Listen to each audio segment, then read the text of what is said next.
Hello, my dear bacho. I know exams are right around the corner and you're all studying so hard. So let's do a super quick, super easy revision of a very important chapter, Applications of Trigonometry. And I promise, by the end of this, you'll feel like a superhero. So just think about this for a second. Imagine you're standing in front of, say, the Qutb Minar. How in the world would you measure how tall it is? I mean, you can't just take a giant measuring tape and climb it, right? Well, guess what? Trigonometry is the magic that lets you do exactly that, without even taking a single step forward. You see, this whole chapter, it's not just about remembering some formulas like sine, cos, and tan. No. It's about using that knowledge in the real world. It's so practical, and I promise you, after this session, you're going to start seeing right-angled triangles literally everywhere. I always tell my students that this chapter gives you a real superpower. Seriously. It's the power to measure huge mountains, tall buildings, the width of a river, anything, all without even getting close to them. And for your exams, it's the superpower that lets you solve problems that look so complex, so easily. So how does this superpower even work? Well, would you believe me if I told you that you only need to master just two little secret tools? That's it. Once you get these two angles right, the entire chapter just clicks into place. It becomes a piece of cake. Now look at this. These two pictures show the only two situations you will ever find in these problems. You're either on the ground looking up at something, like an airplane in the sky, or you're up on a building or a cliff looking down at something, maybe a boat in the river. That's really it, looking up or looking down. Okay, so our first secret tool is the angle of elevation. It's exactly what it sounds like. When you look up at something, the angle that your eyesight makes with the straight horizontal ground is the angle of elevation. Simple, right? You elevate your head to look up. Easy to remember. And the second secret tool is, you guessed it, the angle of depression. It's just the opposite. You're standing on your balcony and you look down at your friend on the ground. The angle your eyesight makes with the straight horizontal line is the angle of depression. You kind of depress your head to look down. See? So simple. All right, enough of the theory part. You know the best way to learn maths is to actually do it. So let's solve our very first problem together. And you'll see for yourself just how easy this is. Are you ready? Let's do this. Now, for every single question in this chapter, we're going to follow this simple 4-step game plan. Okay? Step 1, always draw a simple diagram. Step 2, label what information is given and what you need to find. Step 3, pick your hero for the problem. Will it be sin, cos, or tan? And finally, step 4, just solve it. Okay, let's take example 1 right from your NCERT book. So there's a tower standing straight. We are standing 15 meters away from the bottom of the tower. And when we look up at the top, the angle of elevation is 60 degrees.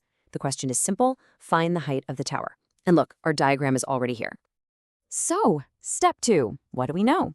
We have the angle, 60 degrees. The side next to it, the adjacent side, is 15 meters. And what do we need? We need to find the height of the tower, which is the side opposite to the angle. Now think hard. Which of our 3 heroes connects the opposite and the adjacent sides? You know this one. Yes, you got it.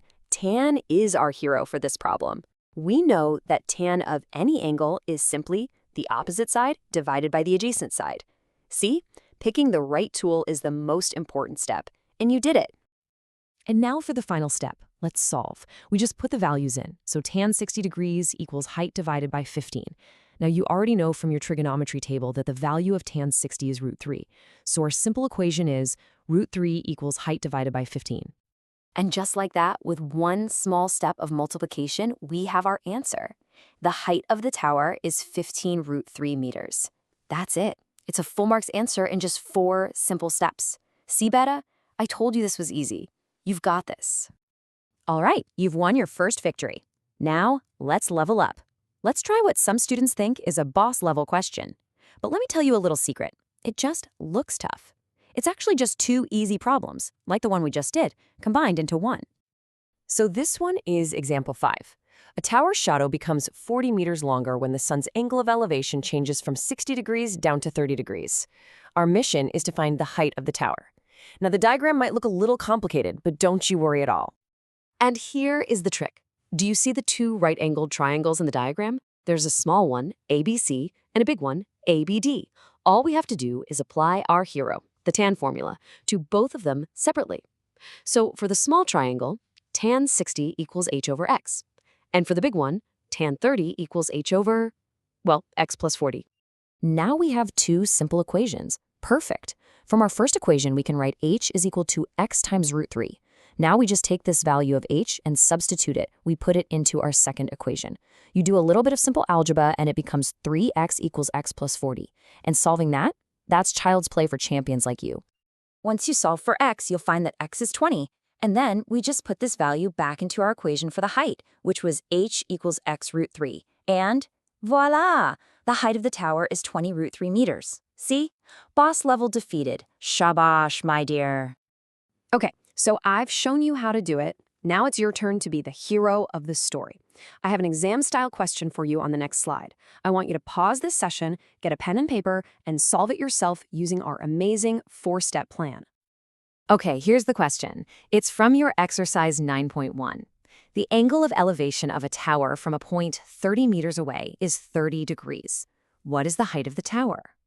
All right, go on now, pause and give it your best try. I'll be right here waiting for you. Okay, are you back? Let's see how you did. You must have used the equation tan 30 equals height over 30. And since tan 30 is 1 upon root 3, the height is 30 divided by root 3, which simplifies to 10 root 3 meters. Did you get that? I am so sure you did. Shabash, that is excellent work. Amazing. Before we finish up, let's just quickly go over our master plan one last time. Let's call them the golden rules. If you just remember these 5 points, trust me, you can solve any question that comes from this chapter in your exam. Rule 1. Always draw a diagram first, beta. It just makes everything so much clearer. 2. Label what you have and what you need. Is it the opposite, adjacent, or hypotenuse? 3. Choose your hero wisely, sin, cos, or tan. 4. Put in the values and just be careful with your calculations. And 5, this is very important. Please don't forget to write the units like meters or kilometers in your final answer. So there you go. Your trigonometry superpower is officially unlocked. Now you can go out and look at the world like a real mathematician. So what are you going to measure first? The height of that big tree in the park? Or maybe that tall building across the street? The possibilities are just endless. All the very, very best for your exams. You are going to be absolutely amazing.